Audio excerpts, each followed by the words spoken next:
Class 12th वालों, अगर आप 22 फरवरी को हिंदी में 98% का रिकॉर्ड तोड़ना चाहते हैं तो आज की ये वीडियो आप सबके लिए। आज की इस वीडियो में बताएंगे कि सभी बच्चों से आप बेहतर कॉपी कैसे लिखेंगे और सबसे बड़ी बात क्या गलती नहीं करना है और क्या सही करना है बोर्ड एग्जाम में। आज की इस वीडियो में सारी चीजें एक एक पॉइंट को बताएंगे।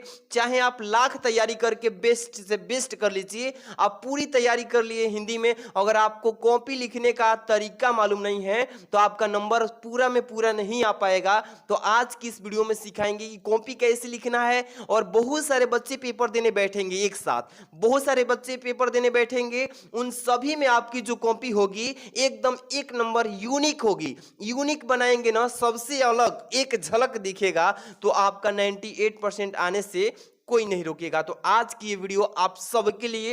वीडियो को लाइक कर देना, चैनल पे नहीं तो सब्सक्राइब कीजिए, क्योंकि हिंदी हो या इंग्लिश, केमिस्ट्री, बायो सारे सब्जेक्ट का यहाँ पे बेस्ट तैयारी आपको फ्री में नोट्स भी दिया जा रहा है। तो जल्दी से जल्दी जुड़ जाइए, अपने दोस्तों में भी शेयर कर दीजिए। और आइए आज की इस वीडियो को तैयारी के साथ बताने चल रहा हूँ कि हिंदी में आप 98% कैसे लाएंगे, कॉपी कैसे रिप्रेजेंट करना है, लिखने का तरीका क्या होना चाहिए और तैयारी आप कैसे करेंगे, पूरी फुल डिटेल आज की इस वीडियो में देखेंगे। ठीक है, सबसे पहले आपको हिंदी की कॉपी मिलेगा बाबू, ठीक है। सबसे पहले आपको पेपर मिलेगा। सबसे पहले क्या करना है, कॉपी लिखते समय मैं बता रहा हूं, इसके बाद एक एक निचोड़ बात करेंगे। इसमें आपको कॉपी मिलेगा, फटाक से क्या करिएगा आप लोग, ये जो मार्जिन लाइन दिख रहा है, ये लाइनें खींचे हैं इस तरीके से, स्केल से फटाफट से खींच लीजिएगा सारे पेजेस को मात्र 2 मिनट में। ठीक है, आजकल तो खींची हुई भी आ रही है, लेकिन अगर ना खींची हुई मिले तो फटाक से इस पे पहले नजर डालिएगा। फिलअप करने के बाद इसमें हम बात कर रहे हैं। ठीक, इसके बाद आपका पेपर जो आएगा हिंदी का 2 खंडों में आएगा। देख रहे हैं ना, सबसे पहले मैं लिख चुका हूं तो पहले बताते चलूंगा। 2 खंड में एक खंड क रहेगा, एक खंड ख रहेगा। ठीक है, तो खंड ख वाले भी बात करेंगे इसी में। पहले तो खंड क के बारे में बात करेंगे, क्योंकि खंड क से केवल 50 नंबर का आएगा और खंड ख से भी 50 नंबर का। तो एक एक चीज जानकारी होना बहुत जरूरी है, क्योंकि लड़ाई लड़ना है 22 फरवरी को। ठीक है, देखिए खंड ख से सबसे पहले स्टार्ट करेंगे तो लिखेंगे कॉपी के सबसे पहले मतलब की लाइन में क्या, खंड क। इसी तरीके से इसी अंदाज में लिखना है, क्योंकि 98% आपको लाना है और मैं खुद का एक्सपीरियंस भी शेयर कर रहा हूं। ठीक है ना, आज की इस वीडियो में पूरी जानकारी। देखिए सबसे पहले खंड क हो जाएगा। इसके बाद क्या करना है बाबू, प्रश्नोत्तर लिखना है। क्या लिखना है, प्रश्नोत्तर संख्या फर्स्ट। ठीक है, ऐसे ही लिखना है। और अगर टाइम मिलता है तो सुंदर बढ़ाने के लिए अंडरलाइन कर देंगे इस टाइप से, जो नीचे प्रश्नोत्तर संख्या के नीचे अंडरलाइन किया हूं ऐसे भर देते हैं तो और भी वेस्ट हो जाएगा। ठीक है, अब चलते हैं। जो पहला प्रश्न आएगा इसमें 5 बहुविकल्पी क्वेश्चन रहेंगे। अब ऐसे लिखना है क ख ग घ अंग, 5 मतलब कि क्वेश्चन रहेंगे और कौन कौन से ऑप्शन सही है इसी तरीके से लिखना है। मान लीजिए कि पहला प्रश्न का क नंबर का दूसरा विकल्प सत्य है, तब विकल्प नंबर भी डालेंगे और विकल्प जो लिखा है वो चीज आगे उतार देंगे। जैसे क नंबर का दूसरा सही है, इसमें विकल्प सत्य है, संपूर्णानंद सही लिखा गया है। तो ऐसे ही सारे क्वेश्चंस को जितने भी आपके बहुविकल्पी दिया हुआ है ऐसे लिख लेंगे। समझ रहे ना, क हो जैसे ख में दूसरा विकल्प सत्य है, प्रेम सागर लिखा है, तो वो चीजें उतार देना है। ऐसे आप लोग कर लेंगे। पहला प्रश्न में जितने भी क्वेश्चन दिया रहेगा कर लेंगे ना। इस तरीके से मैं आइडिया बताते चल रहा हूं, इसी तरीके से लिखेंगे तो टॉपर में 1 नंबर में आएंगे। समझ रहे हैं, ये पहला क्वेश्चन था। 5 विकल्प कर लीजिएगा, दूसरा भी सेम ऐसे ही करना है। लेकिन ये जो आता है ये आपके पद्यांश से यानी पद से क्वेश्चन आता है वह विकल्पी। तो प्रश्नोत्तर संख्या 2 ऐसे लिखिएगा। समझ रहे हैं ना, एक एक चीज को समझिए। और एक चीज, रोल नंबर भी डालना है आपको हर एक पेज पर, और ये बच्चे को जानकारी नहीं होता है और डालना बहुत जरूरी है। अगर आपका बाई द वे कहीं कॉपी का पृष्ठ निकल कर भूल जाता है, अगर कोई चाहता है निकालना, तो पेज नंबर के नीचे जो होता है RN लिखा होता है, कभी चेंज नहीं हो पाएगा। तो ये वीडियो बहुत जरूरी है एक एक पॉइंट समझने के लिए। देख सकते हैं प्रश्नोत्तर संख्या 2 लिखेंगे, दूसरा का क सही है, मान लीजिए दूसरा छहवादी युग ऐसे ही करना है जैसे कि पहला क्वेश्चन में किए हैं। ख नंबर देखिए चौथा विकल्प सत्य है, रामधारी सिंह दिनकर लिखा गया है, सेम जो पहले नंबर में किए हैं वैसे ही दूसरा के क ख ग घ अंग पांचों विकल्प को सेम इसी स्टेमिना में लिख देना है। समझ रहे हैं ना। अब मान लीजिए पहला पृष्ठ तो आपका पहला और दूसरे क्वेश्चन में खत्म हो गया। अब लास्ट में आएंगे ना तो नीचे ये आखिरी पेज के नीचे यहाँ पे आर और डॉट दे के सॉरी इस तरीके से नहीं, इस तरीके से आर और यहाँ पे एन लिख करके इस तरीके से और अपना रोल नंबर उतार दीजिएगा। 10 नंबर वाला रोल नंबर आएगा ना ये पेज पर लिख दीजिएगा। स्मॉल में मतलब छोटा में, मतलब ज्यादा लंबा नहीं लिखना है, शॉर्ट में ही लिख दीजिएगा आर इन, तब रोल नंबर छाप दीजिएगा। और इससे क्या फायदा है समझ रहे हैं। कोई कॉपी का पेज अगर बदलना चाहता है कि बच्चा बहुत खूबसूरत और बहुत अच्छा लिखा है, कोई भी गलती त्रुटि नहीं है, पेज अगर निकालना चाहेगा तो यहाँ पे रोल नंबर लिखे रहेंगे तो वो चेंज नहीं कर पाएगा। समझ रहे हैं ना। इसलिए एक एक चीज आपको ध्यान में रखते हुए चलना है अगर टॉपर बनना है तो। समझ रहे हैं। ये पहला हो गया, दूसरा हो गया। अब बात आती है बाबू तीसरे प्रश्न पे। देखिए प्रश्नोत्तर संख्या 3 इस तरीके से। और ये बात आती है प्रश्नोत्तर संख्या 3 में क्या चीज हमें करना होता है, ये गद्यांश आता है। समझ रहे हैं ना। गद्यांश क्या होता है, दो रहेगा, एक मेन में रहता है और तीसरा का मान लीजिए मेन में और एक अथवा में। दो गद्यांश रहेंगे ना तो दोनों में से किसी एक को ही करना है, एक को छोड़ देना है। तो संकेत देखिए, संकेत पहले लिखना है जैसे कि मैंने एक इसमें गद्यांश को सॉल्व किया है, जैसे कि धरती माता की और डॉट डॉट कर दिया है ना। इसके बाद लास्ट में से शब्द उठाया है जांच पड़ताल आवश्यक है।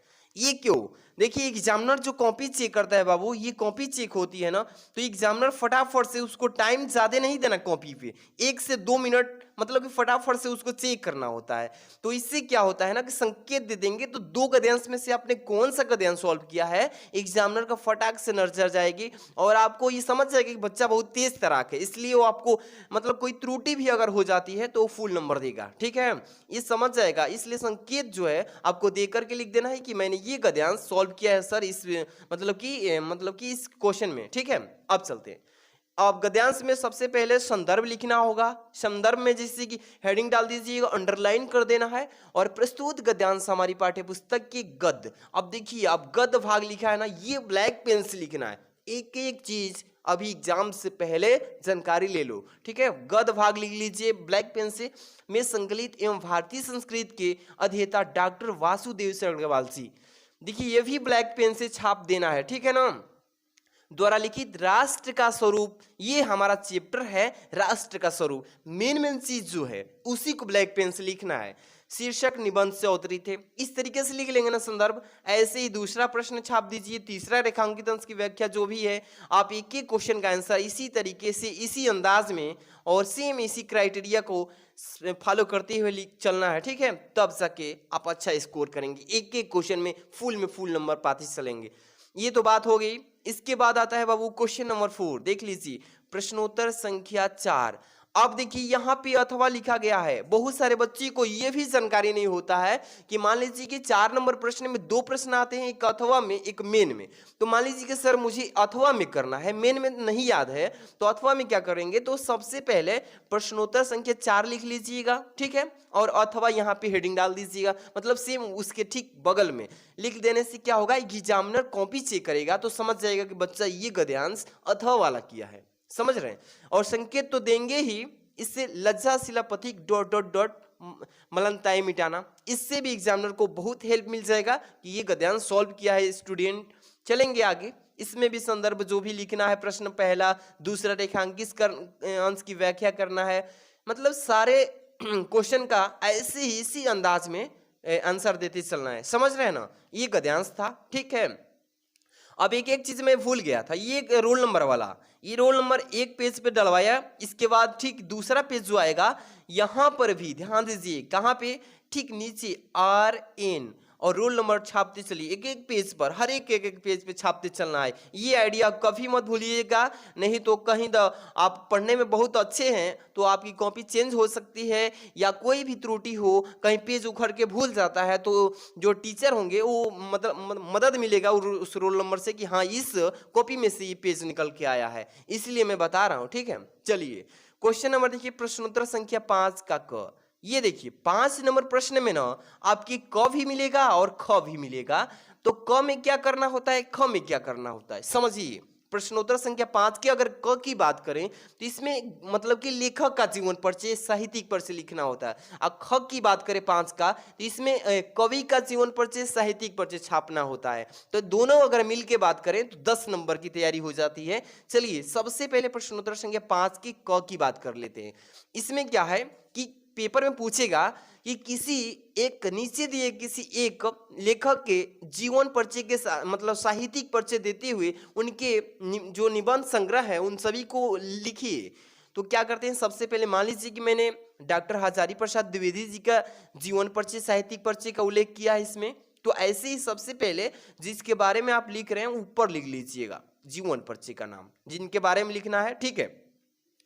अब चलिए यहाँ पे जीवन परिचय का हेडिंग डाल लीजिएगा। बेस्ट दिखने के लिए थोड़ा अंडरलाइन भी यूनिक चाहिए।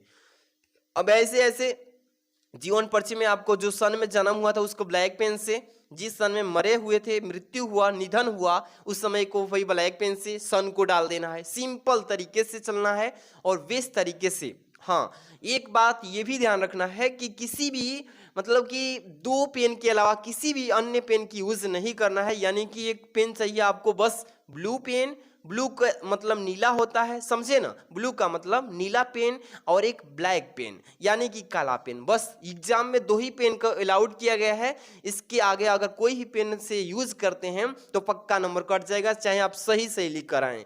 साहित्यिक परिचय भी हेडिंग डाल के बहुत ही बेस्ट तरीके से लिख लीजिएगा, समझ रहे हैं ना।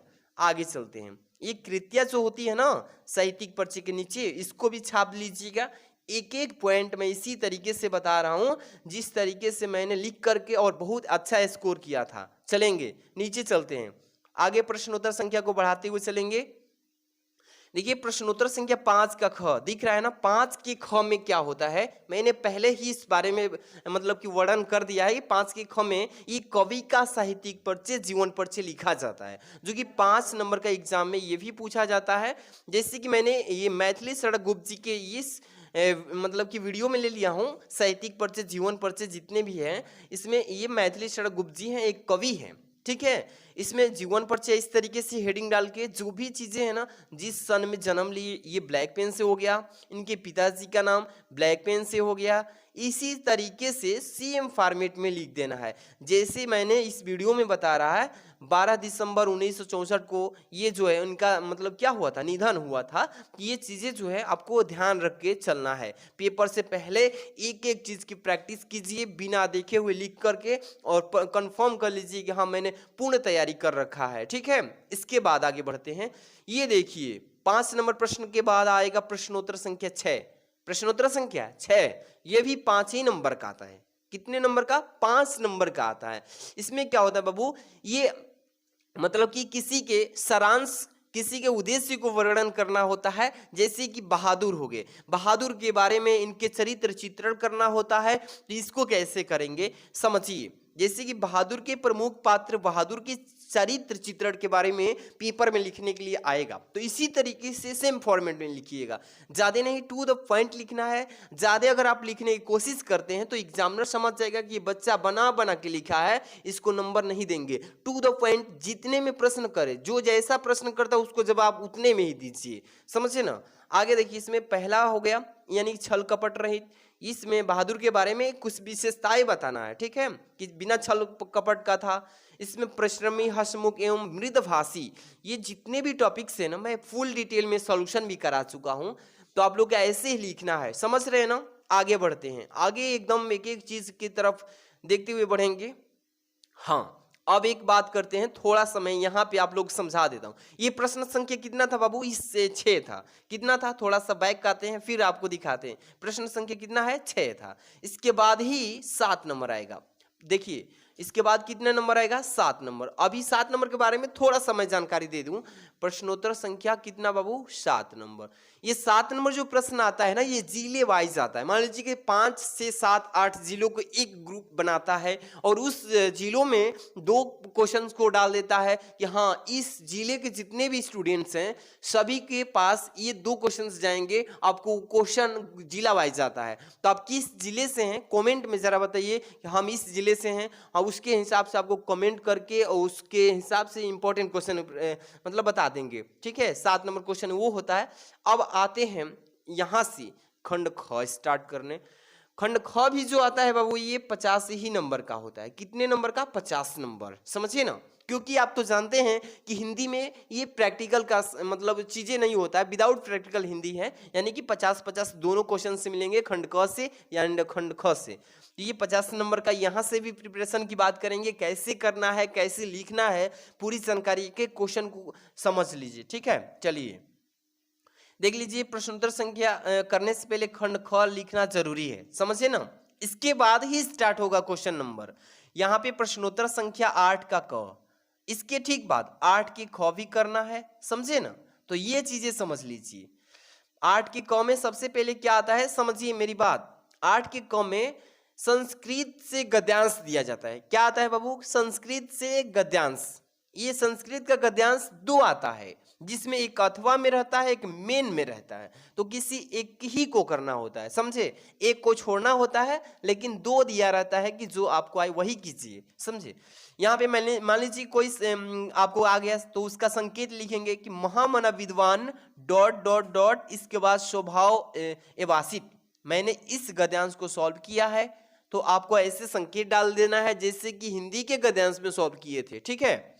इसके बाद संस्कृत के गद्यांश में क्या करना होता है, सबसे पहले संस्कृत का जो गद्यांश दिया है उसका संदर्भ लिखना होता है। यहाँ पे संदर्भ हेडिंग डाल लेना है कि मान लीजिए कि कोई यहाँ पे महामना विद्वान वक्ता से, तो जरूर कंफर्म है कि एक गद्यांश आएगा ही आएगा। तो संदर्भ लिखेंगे, यह गद्य खंड हमारी पाठ्य पुस्तक के संस्कृत भाग, इसको ब्लैक पेन से देख रहे हैं ना, संस्कृत भाग को ब्लैक पेन से संस्कृत भाग में संकलित महामना मालवीय नामक पाठ से लिया गया है। ये पाठ का नाम भी ब्लैक पेन से। ये हो सके इसका संस्कृत का जो गद्यांश है उसका संदर्भ हो गया। इसके बाद जो गद्यांश दिया हुआ है ना, उसका पहले अब क्या करेंगे, अनुवाद करेंगे। किस चीज में? हिंदी में, ठीक है ना। हिंदी में यहाँ पे लिख देंगे अनुवाद, हेडिंग हो गया। और जो गद्यांश है उसका यहाँ पे अनुवाद कर दीजिए इसी मतलब की तरीके से, बेस्ट तरीके से, ठीक है, बढ़िया से लिख देना है। अनुवाद हो गया। ये 8 का क था। यहाँ पे पहुंच चुके हैं प्रश्नोत्तर संख्या 8 के ख। समझ रहे हैं ना। 8 के ख में क्या होता है, ये पद्यांश, संस्कृत में पद्यांश या श्लोक दे देगा और पूछेगा ना कि इसका संदर्भ लिख दीजिए, और जो संदर्भ जो संस्कृत में पद्यांश दिया हुआ है इसका आप अनुवाद भी कर दीजिए, तो आपको 7 नंबर दे दिया जाएगा। समझ रहे हैं। तो मान लीजिए कि आपको कोई पद्यांश दिया हुआ, इसका संकेत लिख दिया हूं कि नमे रोचते dot dot dot dot dot, ठीक है। इसके बाद कुद्दो भविष्यति। तो आपको ऐसे ही हर एक फॉर्मेट जो मैं चीजें बताते चल रहा हूं, हर एक कोई नहीं बताएगा फिर, लेकिन मैं चीजें जो बता रहा हूं यूनिक है सभी बच्चों से, एक एक पॉइंट पे नंबर नहीं कटेगा। मैं बता रहा हूं एकदम 100% सिक्योर होकर, अच्छे से समझ लीजिए। अब देखिए इसका संदर्भ लिखेंगे, ये पद्यांश जो दिया है नमे रोचते डॉट डॉट कुद्दो भविष्यति, तो इसको आप अच्छे से संदर्भ लिखेंगे कि प्रस्तुत श्लोक हमारी पाठ्य पुस्तक के संस्कृत भाग में। तो इसको ब्लैक पेन से, जैसे सभी चीजों को बताते चल रहा हूं वैसे ही करते चलना है। यहाँ पे लिखा है संकलित जातक कथा, किस पाठ से दिया है, जातक कथा से। और संस्कृत का श्लोक का मैं एक और पाठ बता देता हूँ, सुभाषित, यानी कि सुभाषित वाला से, सुभाषित रत्नानी, सुभाषित सुभाषित रत्नानी, रत्नानी वाला जो चैप्टर है उसी में से इस बार आएगा 100%। एकदम बढ़िया से तैयार करके जाना, सुभाषित रत्नानी वाला से। और जातक कथा से मतलब ज्यादा नहीं पूछता है, एक कहीं कहीं पूछ देता सेट में, लेकिन सबसे ज्यादा सुभाषित रत्नानी से पूछता है।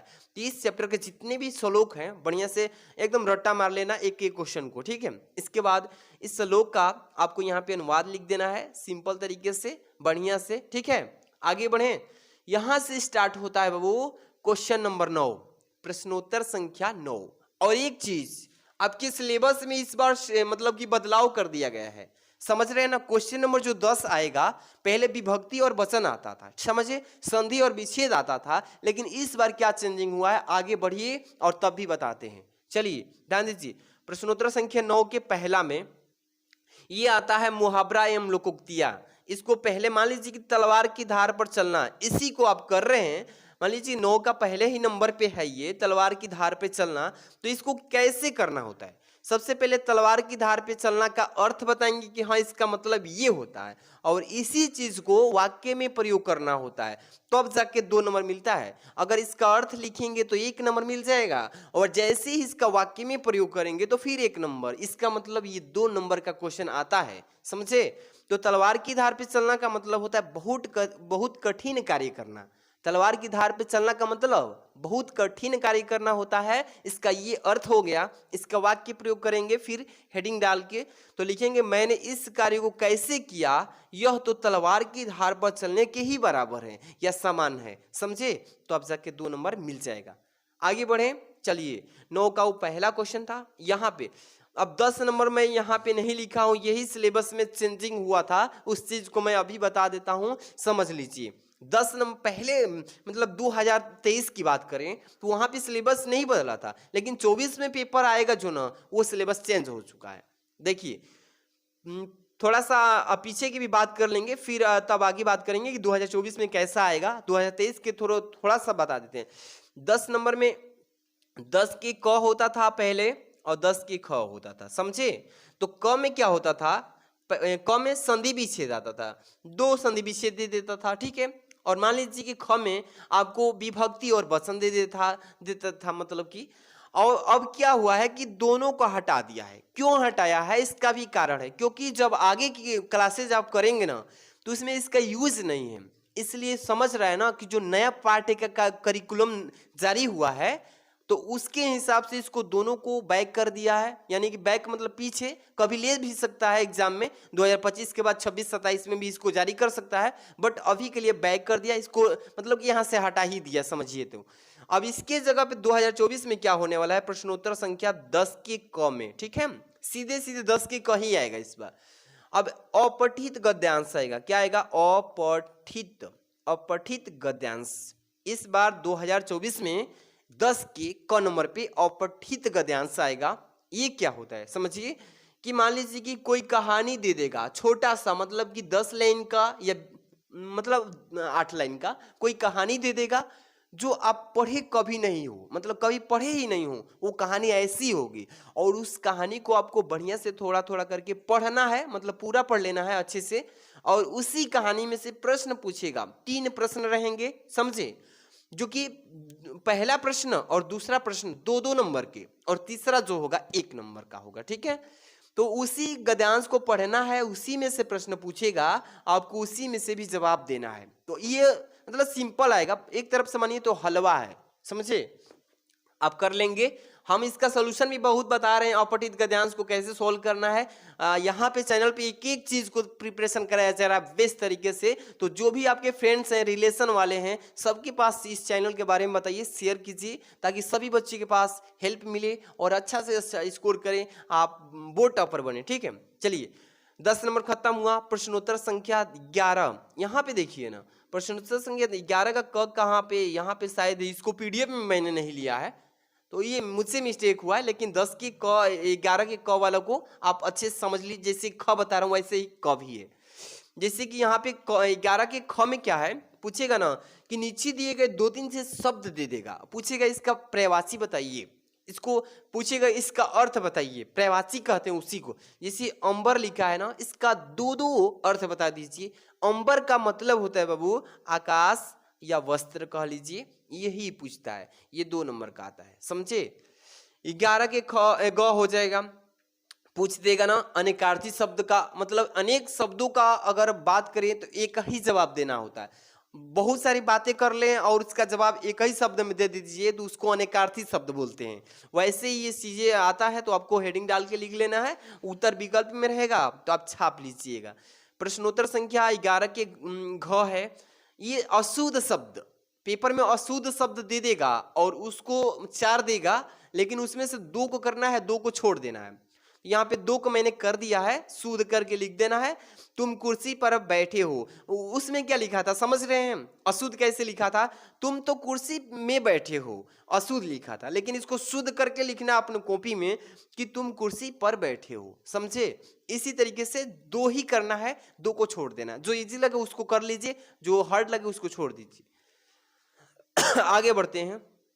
प्रश्नोत्तर संख्या 12 की क, ये देखिए अथवा लिखा हो ना, इसका मतलब क्या हुआ कि मेन वाला नहीं आया आपको तो अथवा वाला कर लिए, वही चीज समझ लीजिए।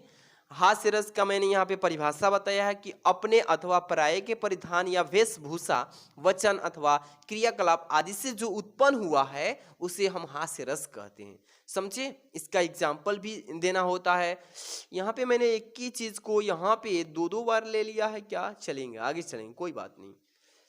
ये 12 का ख है, मतलब श्लेष्मा अलंकार, इसका उदाहरण लिखिए, स्पष्टीकरण दीजिए, तब जाके ना 2 नंबर पाएंगे इस तरीके से। तो पूरा मैंने फॉर्मेट को बना रखा था। ये देखिए बाबू, महत्वपूर्ण निबंध लेखन, ये 9 नंबर वाली टॉपिक है, समझ रहे हैं ना? एक एक पॉइंट पे ध्यान देना पड़ेगा तब भी जाके छाप के आएंगे। ये देख रहे हैं ना, पर्यावरण प्रदूषण की समस्या एवं समाधान, यानी कि जो पर्यावरण प्रदूषण फंस रहा है, यानी समस्या किस कारण से हो रही है और जो भी चीज है ना उसका समाधान कैसे होगा। तो किसी भी चीज को, किसी भी समस्या का समाधान भी होता है। तो इस पर टॉपिक पे इस बार 2024 में आपको पेपर के ऑप्शन में देखने को मिलेगा। कैसे लिखेंगे, क्या है ट्रिक लिखने का, अगर याद भी नहीं है तो भी छाप के आएंगे। तो अगर नहीं याद है तो भी आप 7 नंबर अचीव कर सकते हैं निबंध में। अगर याद है तो एकदम 9 में 9 छाप के आएंगे। चलिए समझिए, मान लीजिए कि प्रदूषण की समस्या और समाधान पे आप लिख रहे हैं, तो आपको मैं यहाँ पे रूपरेखा नहीं बताया हूँ, लेकिन रूपरेखा लिख लीजिएगा। रूपरेखा का मतलब क्या होता है, यानी कि प्रदूषण का अर्थ क्या होगा, इसके मेन जो हेडिंग होता है उसी को रूपरेखा में लिख देते हैं। मेन हेडिंग माने 5 हेडिंग बनेगा इस निबंध में, तो उस हेडिंग को ही रूपरेखा में लिख देंगे। हेडिंग एक एक हेडिंग पर आपको क्या करना है, हेडिंग डाल के उसके बारे में लिखना है। जैसे कि मान लीजिए प्रदूषण का अर्थ बताना है कि प्रदूषण का अर्थ क्या होता है, तो स्वच्छ वातावरण में ही जीवन का निवास संभव है। जब वातावरण में कुछ हानिकारक तत्व आ जाते हैं तो वातावरण को दूषित कर देते हैं, मतलब इसी के बारे में अर्थ बता देंगे, हेडिंग डाल के लिख देंगे। समझ रहे हैं ना? आगे बढ़ते हैं। प्रदूषण के प्रकार कितने होते हैं, जैसे वायु प्रदूषण यानी हवा से प्रदूषण फैलता है, जल से भी प्रदूषण फैलता है, ध्वनि से मतलब कि हल्ला गुला से भी प्रदूषण फैलता है, आवाज से, रासायनिक प्रदूषण भी फैलता है। ये मतलब ये प्रदूषण के प्रकार हैं, इतने तरीके से फैल सकता है। अब एक एक टॉपिक पे, जैसे कि वायु प्रदूषण हो गया ना, तो कैसे फैलता है इसके बारे में आप लिखेंगे। जैसे हेडिंग लगाएंगे वायु प्रदूषण, लिखेंगे कि वायुमंडल में उपस्थित, वायुमंडल किससे कहते हैं, हमारे आसपास के जो क्षेत्र है बाहरी के हमें ढका हुआ है, वायुमंडल कहलाता है। सिंपल तरीके से बात करें तो वायुमंडल में विभिन्न प्रकार की गैसें एक विशेष अनुपात में उपस्थित रहती हैं। जीवधारी अपनी क्रियाओं द्वारा ऑक्सीजन और यानी कि CO2 कार्बन डाइऑक्साइड यहाँ पे क्या करते हैं, छोड़ते रहते हैं। इन्हीं के द्वारा हम सांस लेते हैं, तो ये हमारे रोग मतलब कि शरीर में जाता है, तो स्वस्थ शरीर को भी क्या कर देता है, प्रदूषित कर देता है। तो ये वायु के द्वारा ही न हुआ प्रदूषण फैला, इसीलिए वायु प्रदूषण बोलते हैं। ऐसे ही इसके बारे में जल प्रदूषण, जल से कैसे प्रदूषण फैलता है इसके बारे में लिख देना है। अब ये सारी चीजें हेडिंग डाल के रूपरेखा वाला, इसमें लास्ट वाला उपसंहार जरूर लिखना, तो आराम से लिख लीजिए। एक चीज मैंने नहीं बताया, पत्र लेखन। पत्र लेखन ये जो आता है बाबू, ये पेपर में 6 नंबर का आता है, और मैं पत्र लेखन का वीडियो बहुत सारा बता दिया हूं। आप लोग को बस सर्च करना है कैसे, DK सर क्लासेज, क्या लिखेंगे, DK सर क्लासेज पत्र लेखन, क्या लिखेंगे, या स्पीकर में बोल भी सकते हैं पत्र लेखन, DK सर क्लासेज पत्र लेखन। या नहीं आता है तो पत्र लेखन लिखेंगे, पत्र लेखन DK सर क्लासेज, पहले बोल लीजिए पत्र लेखन या लास्ट में बोल लीजिए, लेकिन चैनल का नाम बोलिएगा तो मेरा वीडियो प्रोवाइड हो जाएगा। तो ये बताइए कि वीडियो कैसी लगी। अगर बढ़िया लगी हो, ऐसे इंग्लिश की वीडियो चाहते हैं कि हाँ सर इंग्लिश में भी कॉपी कैसे लिखें, एक एक पॉइंट पे बताइए, क्या कमजोरी है, क्या मतलब कि सही है, मतलब क्या नहीं करना है, क्या करना है, ये चीज़ें आप बताइए, इंग्लिश की वीडियो लाइए। तो आप लोग को इस वीडियो को लाइक करना होगा, नहीं किए हैं तो चैनल पर नए हैं अगर, तो सब्सक्राइब करके बेल आइकन को ऑल नोटिफिकेशन क्लिक कर लेना। इससे क्या होता है ना, देखिए बहुत सारे बच्चे तो सब्सक्राइब कर लेते हैं, लेकिन बेल आइकन जो होता है ये घंटी, इसको क्लिक नहीं करते हैं ऑल नोटिफिकेशन पर, तो सूचना नहीं जाता है, वीडियो पहुंच ही नहीं पाता है, तो आप देखकर कैसे तैयारी करेंगे। आप लोग के लिए यही 2 महीने का टाइम बचा है। आप लोग बढ़िया से तैयारी कीजिए, चैनल को सब्सक्राइब करके बेल आइकन जो होता है घंटी दबा करके ऑल नोटिफिकेशन क्लिक करके रखिए। सबसे पहले पहुंचेगा आपके पास वीडियो जैसे ही डालूंगा। और तैयारी जबरदस्त कीजिए, किसी भी मतलब की तरीके से चूकिए मत बोर्ड एग्जाम में टॉप करने के लिए। यहाँ पे तैयारी बेस्ट तरीके से chapter wise long video, one shot video अब हम यहाँ से आपको देने वाले हैं ऑल सब्जेक्ट का। तो जुड़ जाइए, अपने दोस्तों में रिलेशन वाले फ्रेंड्स जो भी हैं और 12th में पढ़ रहे हैं सबके पास शेयर कीजिए। अब बात आती है कि इसका पीडीएफ चाहिए, पीडीएफ भी चाहिए ना, तो डिस्क्रिप्शन में जाएंगे तो व्हाट्सएप ग्रुप का लिंक मिलेगा, वहां पे जुड़ जाना है। इसके ठीक बाद टेलीग्राम का ग्रुप मिलेगा, वहां पे भी जुड़ जाइए। लेकिन सबसे पहले आपको टेलीग्राम पे ही भेजा जाएगा, टेलीग्राम ज्वाइन हो जाइए सबसे पहले, ठीक है। ग्रुप में तो बहुत सारे बच्चे ज्वाइन हो चुके हैं, बट आप लोग टेलीग्राम पे ज्वाइन हो जाइए, वहां पे सबसे पहले सेंड करेंगे। मिलते हैं नेक्स्ट वीडियो में। Thanks for watching.